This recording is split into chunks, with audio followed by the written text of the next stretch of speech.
আর এই পাখাটা আবার কে বন্ধ করলো? মা, আর 5 মিনিট চালাও না। তারপর এই 5 মিনিটটাই যে কখন 30 মিনিট হয়ে যায় টেরও পাওয়া যায় না। শিট, আজকেও আমি লেট হয়ে গেলাম। ওই হিটলার তো আজকে শিওর আমায় ক্লাসে ঢুকতে দেবে না। ঘুমটাও ঠিকমতো পূরণ করতে পারি না আমি। কি বেকার জীবন আমার। ভাবুন, একটা বাচ্চা সবেমাত্র জন্মেছে আর সবাই মিলে এসে তাকে গালাগালি দিতে শুরু করলো। তাহলে এই বাচ্চাটা বড় হয়ে কেমন তৈরি হবে? এটাই তো করি আমরা। সকাল, যেটা কিনা একটা দিনের শুরু, সেই সময়ে না জানি আমরা কতজনকে, আমাদের বস, আমাদের টিচার্স, রাস্তার ট্রাফিক, এমনকি নিজেকে গালি দিতে শুরু করে দিই। সকালবেলা ঘুম থেকে উঠেই যদি আপনার লাইফের মোমেন্টাম নেগেটিভ ডাইরেকশানে এগোতে শুরু করে দেয়, তাহলে কি করে আপনি আপনার জীবনে পজিটিভ কিছু এক্সপেক্ট করতে পারেন? এবার আপনি হয়তো বলবেন, ভাই তুমি জানো না আমার লাইফের কি অবস্থা।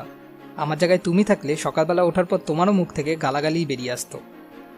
আচ্ছা, তাহলে আপনি আমায় বলুন, একটা 20 বছরের যুবক যে কিনা সবেমাত্র নিজের ক্যারিয়ার শুরু করেছে, তাকে একটা অচেনা লোক মদ্যপ অবস্থায় গাড়ি চালাতে গিয়ে 70 মাইল পার আওয়ার স্পিডে এসে ধাক্কা মারে, যার পর 6 মিনিটের জন্য ছেলেটির হৃদস্পন্দন বন্ধ হয়ে যায়।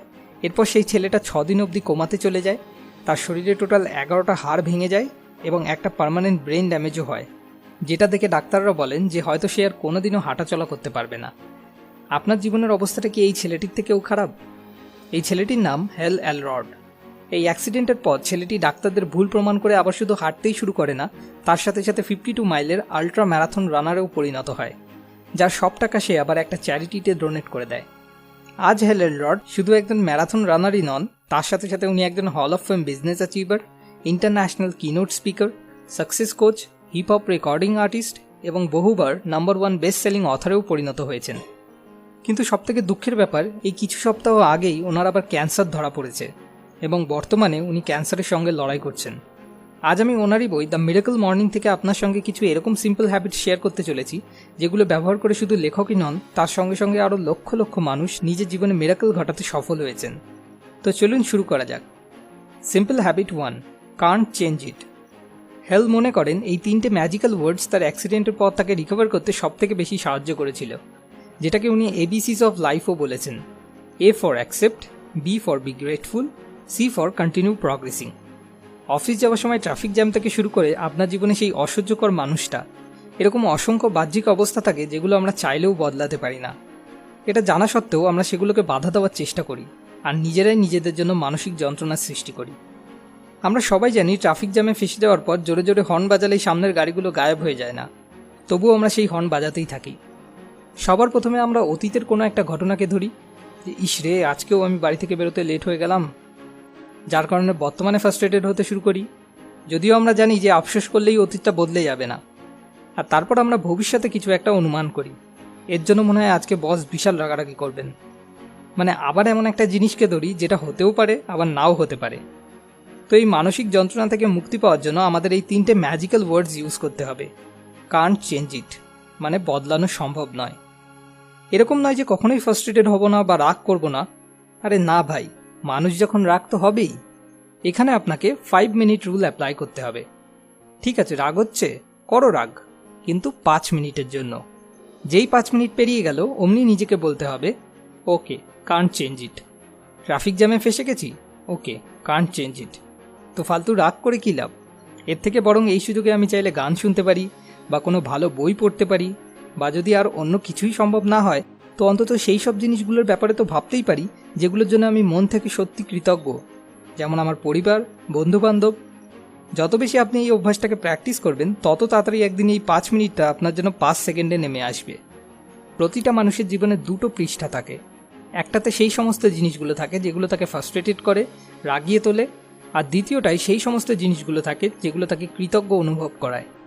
যদি একটা হাসি খুশি জীবনযাপন করতে হয় তাহলে এই দ্বিতীয় পৃষ্ঠাটায় নিজের মনোযোগ রেখে সবসময় চলা উচিত। হ্যাঁ, তাই বলে এরকম নয় যে ফার্স্ট পেজটা কখনো পড়বই না, পড়তে তো হবেই, কিন্তু তারপর ওর মধ্যে থেকে যে যে জিনিসগুলো বদলানো সম্ভব সেগুলোকে বদলানোর জন্য কন্টিনিউ প্রোগ্রেস করে যেতে হবে। কিন্তু বাকি যেগুলোকে বদলানো সম্ভব নয় সেগুলোকে থেকে সেই 3টে ম্যাজিক্যাল ওয়ার্ডস বলতে হবে। কান্ট চেঞ্জ ইট, বদলানো সম্ভব নয়। যখনই আপনি এটা বলবেন আপনি ভিতর থেকে সেই জিনিসটাকে অ্যাকসেপ্ট করে নেবেন, যার ফলে আপনার ভিতর থেকে নেগেটিভিটিগুলো সরে গিয়ে কিছু জায়গা তৈরি হবে যেখানে আপনি চাইলে নতুন কিছু পজিটিভ গড়ে তুলতে পারবেন। যেমন যদি কোনো মানুষের সবথেকে প্রিয় মানুষটি তাকে ছেড়ে এই পৃথিবী থেকে চলে যায়, তার থেকে বেশি যন্ত্রণার হয়তো আর কিছুই হয় না। এরকম ক্ষেত্রে যদি সেই মানুষটা নিজেকে এই 3টে ম্যাজিক্যাল ওয়ার্ডস বলে দেয়, কান্ট চেঞ্জ ইট এবং ভেতর থেকে সেটাকে অ্যাকসেপ্টও করে নেয়, তো এরকম তো নয় যে তার সমস্ত যন্ত্রণাগুলো পুরোপুরি শেষ হয়ে যাবে, কিন্তু হ্যাঁ, সেই যন্ত্রণাটাকে সহ্য করতে পারাটা সেই মানুষটার কাছে আগের থেকে অনেক বেশি সহজ হয়ে যাবে। Simple habit 2, সেভার্স। এই বইটাকে লেখার আগে হেলের জীবনে একটা নয় বরং দুটো ঝড় এসেছিল, যার মধ্যে প্রথমটা তো উনি সিম্পল হ্যাবিট 1টাকে ইউজ করে ওভারকাম করে নিয়েছিলেন, কিন্তু দ্বিতীয়টা প্রথমটার থেকে আরও বেশি বড় ছিল, যেটা 2007 সালে ইকোনমিক কোল্যাপসের কারণে হেলকে সহ্য করতে হয়েছিল। 2007 সালের মধ্যে হেল একজন পেইড স্পিকার হিসাবে সাকসেসফুল বিজনেসম্যান তৈরি হয়ে গেছিলেন, কিন্তু ইকোনমিক কোল্যাপসের পর উনি নিজের অর্ধেকের বেশি ক্লায়েন্ট হারিয়ে বসেন। হেলকে সবেমাত্র কেনা তার গাড়ি বাড়ি সমস্ত কিছু বিক্রি করে দিতে হয়।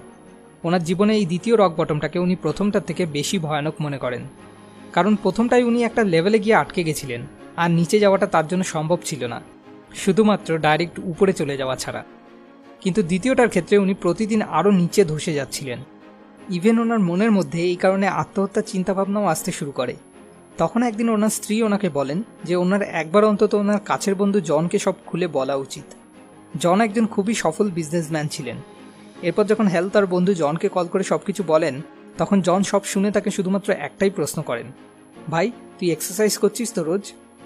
এই কথা শুনে হেল রেগে যান। জন, তুই কি আমার একটা কথাও ঠিকঠাক শুনিসনি? ভাই আমার টাকার দরকার, এক্সারসাইজ করলে টাকা থোড়ি না আসবে।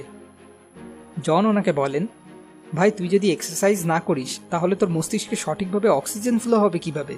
কি করে তুই সঠিকভাবে ভাববি? সারাদিন বসে ফ্রাস্ট্রেটেড হলে কি টাকা চলে আসবে? এই কথাগুলো হেলকে আবার সঠিক পথে ফিরিয়ে নিয়ে আসে। আর রিসার্চ করে উনি জানতে পারেন বেশিরভাগ সফল লোকেরা সকালে উঠে silence, affirmation, visualisation, exercise, reading এবং স্ক্রাইবিং, এই 6টা জিনিসের মধ্যে কোনো না কোনো একটা জিনিস অবশ্যই করেন। তো উনি ভাবলেন, ভাই যখন করতেই হবে তখন কেন না এই 6টাই একসাথে করা যাক। আর পরের দিন থেকেই সকালে উঠে উনি এই 6টা জিনিসই করতে শুরু করে দেন। পরবর্তী 2 মাসের মধ্যে ওনার ইনকাম ডাবল হতে শুরু করে। এই হ্যাবিটগুলোর জন্য টাকা না আসলেও এই হ্যাবিটগুলোকে প্র্যাকটিস করার জন্য ওনার মধ্যে যে পরিবর্তনগুলো আসে সেগুলোই সফলতাকে ওনার দিকে আকৃষ্ট করে নিয়ে আসে। আমার মনে আছে আমার এক বন্ধু একবার আমায় বলেছিল, শোন ভাই, শুধু যদি সকালে তাড়াতাড়ি উঠলেই মানুষ সফল হয়ে যেত না, তাহলে এতদিনে প্রতিটা দুধওয়ালা পেপারওয়ালা কোটিপতি হয়ে যেত। সেই দিন তো আমার কাছে এর কোনো উত্তর ছিল না, কারণ তখনও আমি এই বইটা পড়েছিলাম না, কিন্তু আজ এই জিনিসটার একদম পরিষ্কার উত্তর আমার কাছে আছে। প্রতিটা দুধওয়ালা পেপারওয়ালা, এমনকি আমাদের মধ্যে বেশিরভাগ লোকই সকালে উঠি কারণ আমাদের বাধ্য হয়ে উঠতে হয়। কারোর কোথাও যেতে হবে তো কারোর খাবার রান্না করতে হবে। কোনো দুধওয়ালা বা পেপারওয়ালাই এই 6টা হ্যাবিটের মধ্যে কোনো একটাও হ্যাবিট প্র্যাকটিস করার জন্য সকালে তাড়াতাড়ি ওঠে না। ওনারা তাড়াতাড়ি তো উঠে যান, কিন্তু উঠে সেই নিজেকে, নিজের মালিককে গালাগালি দিতে লেগে পড়েন। এই জন্যই শুধু সকালে উঠলেই কেউ কোটিপতি হয়ে যায় না। যদি হেল এবং তার সাথে আরও লক্ষ লক্ষ লোক এই 6টা হ্যাবিট ডেভেলপ করে নিজের জীবন বদলে ফেলতে পারে, তো আপনি কেন পারবেন না? আর সবথেকে বড় কথা, এর জন্য আপনার শুরুতেই ভোর 5টায় ওঠার কোনো দরকার নেই। এখন বাধ্য হয়ে আপনাকে যখন উঠতে হয় তার থেকে যদি 30 মিনিট আগেও আপনি উঠতে পারেন সেটাই যথেষ্ট। এস ফর হলো সাইলেন্স, মানে মেডিটেশন বা ব্রিদিং। এ ফর হলো অ্যাফার্মেশন, মানে নিজের জীবনে যে যে জিনিসগুলোর জন্য আপনি কৃতজ্ঞ সেই সব জিনিসগুলোকে মনে করে সেই বড় শক্তিকে মন থেকে থ্যাংক ইউ বলা। ভি ফর ভিজুয়ালাইজেশন, মানে আপনার জীবনে যা যা লক্ষ্য বা স্বপ্ন আছে সেগুলোকে মনে মনে ভাবা যে আপনি সেগুলোকে হাসিল করতে সফল হয়েছেন।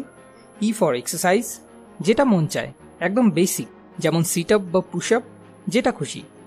আর ফর রিডিং, যে কোনো একটা ভালো বই পড়া।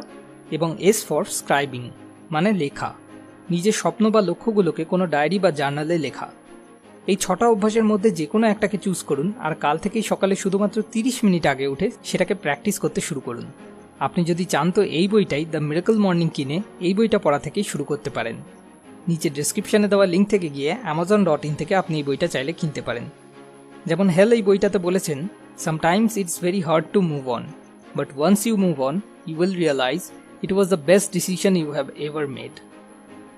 আমরা সবাই মন থেকে প্রার্থনা করি হেল আপনি যত তাড়াতাড়ি সম্ভব সুস্থ হয়ে উঠুন, কারণ আপনার মতো মানুষদের এই পৃথিবীর সত্যি খুব খুব প্রয়োজন।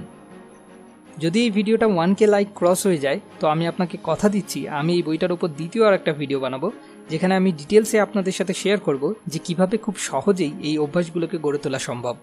তো যদি এই ভিডিওটা থেকে আপনার নিজের জীবনে কোনো সমস্যার সমাধান খুঁজে পেতে সত্যি এতটুকুও কোনো সাহায্য হয়ে থাকে, তাহলে অবশ্যই এই ভিডিওটা লাইক করুন। যতগুলো লাইক আসবে আমি বুঝবো ততজনকে আমি একটু হলেও সাহায্য করতে পেরেছি। আর নেক্সট কোন বিষয়ের উপর আপনি বুক রিভিউ চান সেটা আমাদের নিচে কমেন্ট করে জানান, কারণ আপনাকে সাহায্য করতে পারাটাই আমার আসল উদ্দেশ্য। পরের ভিডিও পরের সপ্তাহে। আমরা যখনই এরকম কোনো ভিডিও আপলোড করব তার নোটিফিকেশন পাওয়ার জন্য সাবস্ক্রাইব বাটনে ক্লিক করার পর পাশে আসা বেল আইকনে ক্লিক করে আমাদের সঙ্গে কানেক্টেড থাকুন। মোর উইজডম, মোর সলিউশন, বেটার লাইফ।